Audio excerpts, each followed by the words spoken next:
Hello everyone, today we are foaming the BNSF Denver Yard subdivision. Right here we got GE SD40-2 2828 and some other engines that are an H5P.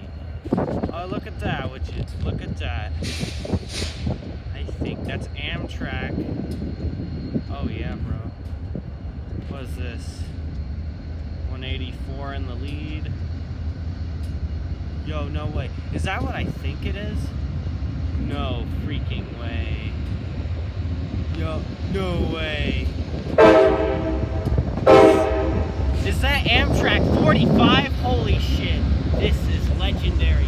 I caught 45 on camera. Yo. This is the best catch ever. Yo. And it has a baggage car. Jeez, this catch is legendary. Oh my god. I am foaming so hard right now. Yo, this is best catch of the freaking lifetime. Alright, thank you guys for joining us in this epic adventure of foaming the BNSF Denver Yard subdivision. Hopefully you... I don't know. But yeah.